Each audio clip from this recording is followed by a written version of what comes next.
어떤 분이 제 그 블로그에 이 월 평균 생활비가 250만 원이다.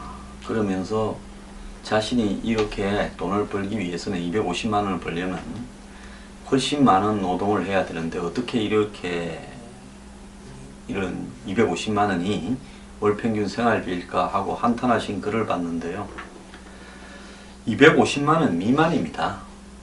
전국 가구의 60%가 월 평균 생활비 250만 원 미만이라는 거죠.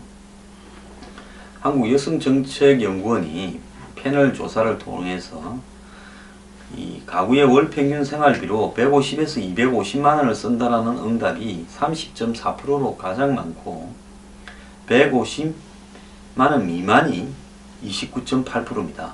그러니까요, 비슷해요. 그러니까 우리나라 국민들의 60%가 한 30%가량은 150만원 미만이고 생활비가, 그 다음에 나머지 한 30%가량은 150에서 250 미만이라는 겁니다. 자, 그러면 그 이상은 어떻게 될까요? 나머지 40%는 250에서 350이 23.1, 350에서 500이 12.8, 그리고 500에서 1000만원이 3.9라는 겁니다. 그러니까 500 미만으로 보게 되면 한 36%가 추가되어서요, 국민의 96%가 그러니까 500 미만입니다. 그러니까 한 4%가량만 500에서 1000인 거죠. 이렇게 하면 답이 다 나오죠. 자, 요약하자면 250만원 미만이 60%, 그리고 150 미만이 30, 150에서 250 미만이 한 30, 그리고 이제 500 미만이 96%, 500에서 1000 미만이 3.9, 그 나머지가 0.1%밖에 안 된다는 겁니다. 생활비 1000만원 이상을 쓰는 사람. 여기에서요, 세금을 늘려준다고 해도 그 돈을 가지고 소비를 많이 해서 저소득층에 결국은 몫이 돌아온다라는 낙수 효과론이라는 거나 이런 게 사실이 아닐 수 있다는 거죠. 자, 그리고 이 조사 대상 가구 중에 은행에 빚이 있는 가구가 34.5%에 달한다는 겁니다. 그리고 가계 지출 항목 중에서 가장 큰 부담이요, 교통통신비 20.3, 교육비 16.5, 식비 15.7, 주거비 12%라는 겁니다. 그래서 제가요, 앞으로 200만원, 부부간에 합쳐서 300만원 받는 시대가 보편화되는데 여기에서 가장 중요하게 정부에서 해야 될 일이 주거비, 교통통신비, 교육비를 낮춰주는 쪽으로 집중해야 된다고 제가 이야기하는 겁니다. 이렇게 답이 딱 나오지 않습니까?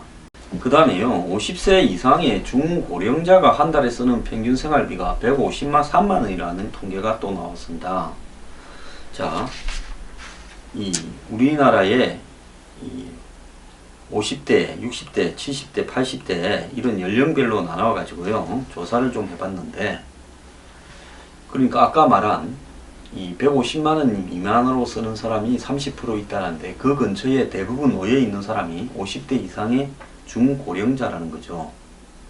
그래서 한 달 평균 생활비를 연령별로 보면 50대는 211만원, 60대는 129만원, 70대는 98만원, 80대는 93만원이라는 겁니다. 그래서 연령이 낮은 집단일수록 생활비 수준이 높았는데요. 이건 가구주를 조사를 한 건데요. 그러니까 가구당이라고 봐야 되겠죠. 남편이나 아내에 있는 배우자가 있거나 자녀가 있거나 또 이 지업자 가구가, 또 공적연금 수급자 가구가 월 평균 생활비를 더 쓰는 거죠. 당연히 두 사람이 있거나 애가 있으면 나이가 들어도 돈이 더 쓰여지고, 직장이 있거나 공적연금을 받으면 더 쓰고 없으면 덜 쓰는 겁니다.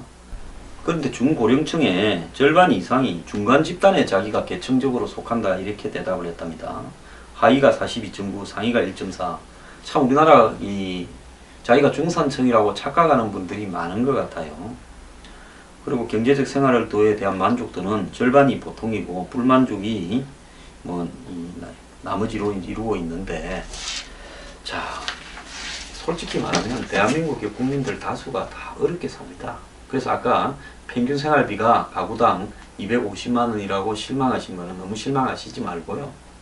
그건 이제 250만 원 미만이라는 겁니다. 그리고 이 국민들 대다수가요, 이렇게 크게 돈이 없는 상태에서 아끼고 아껴가면서 살고 있습니다. TV에서 보이거나 각종 포털이나 인터넷에서 보는 남들은 저리 잘 살고 사는데 내만 왜 불행할까? 그것은 사실이 아닐 수 있습니다. 자, 그러면 우리나라 국민들 평균 가구당 재산은 얼마나 될까요? 이게 좀 통계가 달라서 짜증이 좀 나는데요. 저도 여러 번 찾아봤습니다. 국회의원 당선자의 평균 재산은 이렇게 41억, 국민이 평균 보유한 순재산은 2억 8천으로 보는 것이 정답이다라는 겁니다. 자, 그래서 3억 이상을 보유한 재산 보유 비율은요, 국회의원 당선자는 90%가 3억 이상이고요, 일반 국민들은 29.3%, 즉 30%가 안 되는 사람이 3억 이상인 겁니다.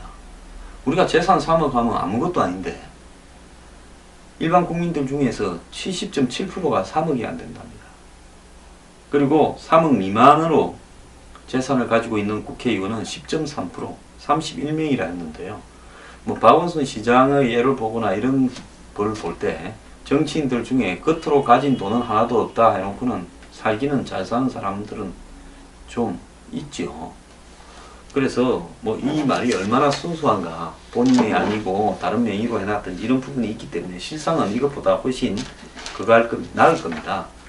자, 그러면 어떤 조사에 보면 국민들 평균 보유자산이 3억 4천만 원이 넘는다 이러는데 왜 여기는 2억 8천이라고 그랬냐? 근데 빚이요, 가구당 6,181만 원입니다. 그러니까 결국은 이 평균 보유 자산에다가 부채를 빼서 순재산이 2억 8천이다 라고 지금 나오는 거죠. 그래서 순자산이 평균 보유자산 3억 4,246만 원에 부채 6,181만 원을 빼면 2억 8,065만 원이라는 겁니다. 작년에 대비해서 2.1% 늘었다 그러는데요. 자, 참 재산 많이 늘었습니다. 그래서 우리나라의 전체의 이 재산, 국민들 재산을 보면요, 이 0에서 1억이 33.5%, 그리고 1에서 2억이 20.7%, 그러니까 국민들의 54%가 2억 미만, 2억 미만. 그리고 2억에서 3억이 13.8%. 자, 이거 두 개 합치면요, 국민들의 70%가 3억 미만인 겁니다. 아까 말한 통계요. 자, 그래서 이 10억 이상을 가진 사람이 엄청나게 많은 것 같죠. 강남에 가면 뭐 아파트 한 채에 다 10억이니까 그걸 가진 사람이 엄청나게 많은 것 같은데 그 사람은 4.2%밖에 안 된다라는 겁니다. 자, 그래서 이 실질적으로 대다수의 국민들은 가난하다는 거죠. 그리고 빚더미에 올라 있다는 거고요. 국민은 3분의 2가 재산이 3억 미만인데 국회의원 당선자는 열의 9이 3억 이상이고 10억 이상인 국민은 4.2%인데 국회의원 당선자는 53.3%. 그러니까 국회의원들이 아무나 하는 게 아니다라는 걸 보여주는 거 아니겠습니까? 자, 정당별 당선자의 재산을 보면요, 국민의당이 1등입니다. 평균값이요. 60억 276만원. 그리고 이제 이 새누리당은 42억 627만원. 그리고 더불어민주당은 36억 6126만원. 무소속이 34억 473만원. 정의당이 3억 7305만원. 그래도 정의당이 좀 가난하네요. 옛날에 보니까 통진당은 부자도 많이 있었는데 그래도 정의당이 통진당보다는 좀 정의로운 것 같습니다. 중앙값이라는 것은 전체 숫자, 즉 국민의당이 국회의원이 몇 명입니까? 38명이지 않습니까? 그러면 14명 중간에, 그러면 더민주당은 122명이니까 61명. 그래서 중앙값을 봐야 그 당의 의원들이 부자인가 가난한가가 나오겠죠. 자, 그런데 이 국민의당이 아까 저렇게 1등한 거는 안철수 대표라는 억만장자가 있어서 그런 거 아니겠습니까? 그런데 중환값을 기준으로 보면 무소속 어원이 제일 부자들입니다. 그러니까 무소속이 아까 평균 재산이 34억인데 대부분이 다 부자니까 무소속으로 나가는 겁니다. 저보고 어떤 사람들이 그럽니다. 황 소장님 뭐 무소속으로 일정 저당 다 싫어하시니까 한번 출마해보지요 이러면 제가 안 나가는 이유가 뭐겠습니까? 제가 가난해서요 무소속으로 안 나가는 겁니다. 무소속 나가려면 중환값 평균 18억 한 5천만원 있어야 됩니다. 새누리당 국회의원들의 중환값은 15억 7,600만원입니다. 국민의당은 11억쯤 되네요. 더불어민주당은 8억 한 8,500만원쯤 되고요. 정의당은 중환값이 2억 3,700만원입니다. 그러니까 정의당이 가장 국민의 평균 재산에 가깝죠. 오히려 정의당이 신고한 게 정확하다면 국민의 평균 보유 자산, 순자산 2억 8천에 미달되는 거 아니냐 이렇게 보고 있습니다. 그래서 오늘 좀 정리 좀 하겠습니다. 우리나라 국민들이 잘 사는가 못 사는가, 얼마나 쓰고 얼마나 재산을 가졌는가. 자, 국민의 60%가요 250만원 미만이고 국민의 96%가 월생활비가 500만원 미만입니다. 월생활비가요. 국민의 3.9%만 월생활비 500만원 이상을 쓴다. 그리고 지금 이 당선자, 이번에 국회의원 당선자는 평균 재산이 41억인데 국민의 순자산은 2억 8천이다. 그래서 국민들은 평균적으로 한 3억 4천만원 정도 재산을 가졌는데 빚이 6천만원이라서 순자산은 2억 8천이다. 그리고 국민의 70% 이상은 3억 미만이고 한 30% 이상만, 정확하게는 29.3%만 3억 이상인데 국회의원은 90%가 3억 이상이고 10%만 3억 미만이다. 그런데 더 나아가서 이 국회의원의 10억 이상인 사람을 보면 국민은 4.2%밖에 안 되는데 국회의원은 53.3%고 100억 이상인 사람도 국회의원은 10명이나 있고 이 당으로 보면 국민의당이 돈이 제일 많고 정체적으로 평균 그러니까 각 당에서 재산을 갖다가 평균 얼마쯤 되느냐 이렇게 봤을 때 대체로 새누리당은 15억 7천만원, 국민의당은 10억 11억, 그 다음에 더민주는 한 9억 정도 가졌다. 그러니까 일반 사람들보다는 훨씬 부자들이죠. 그런데 국회의원들 중에 5년간 체납 실적이 있는 당선자가 10%, 30명이랍니다.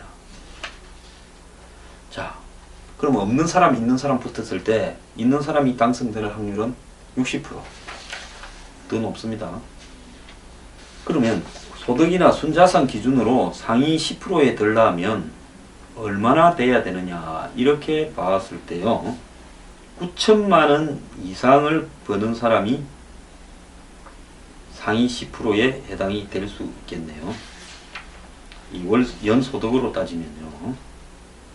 세금하고 4대 보험료 나가는 거 다 빼고 순수하게 쓸 수 있는 돈이 그러니까 가능소득, 가처분소득이라고 그러죠. 가처분소득이 7천만원이 이상인 사람이 11.7%입니다. 그러니까 10% 안에 들어가면 다 뗄 거 다 빼고 딱 돈만 현금만 7천만원 이상 가져야 된다는 거고요. 그 다음에 자산으로 10% 안에 이상에 들어가려면 얼마를 가져야 되느냐 이렇게 보면 6억 이상을 가지면 이렇게 10% 안에 든다 이렇게 볼 수 있겠습니다. 자, 여러분 국민 대다수가 가난하니까요 너무 실망하지 마시고 꿋꿋이 삽시다. 우리가요 항상 위에만 쳐다보다가는 끝이 없습니다. 전부가 가난하고 힘들게 삽니다. 그래서 밑을 내다보고 살고요. 그 다음에 좀 더 나은 삶을 살기 위해서 제가 이야기를 하지 않습니까? 주거비, 교통비, 통신비, 교육비 이것만 낮추면 150만원, 200만원, 300만원 받고도 살아갈 수 있는 세상이 된다고요. 그래서 뉴스 브리핑을 하는 이유가 총 가진 게 2억 8천도 안 되고 또 월 버는 게 한 200만원, 150만원 벌고 이렇게 누추하게 살아도요. 그래도 인간다운 최소한의 삶을 누릴 수 있는 세상을 만들기 위해서 뉴스 브리핑을 하는 겁니다. 여러분 열심히 보시고요. 각성을 좀 해서 그 다음 행동으로 옮겨야 안 되겠습니까?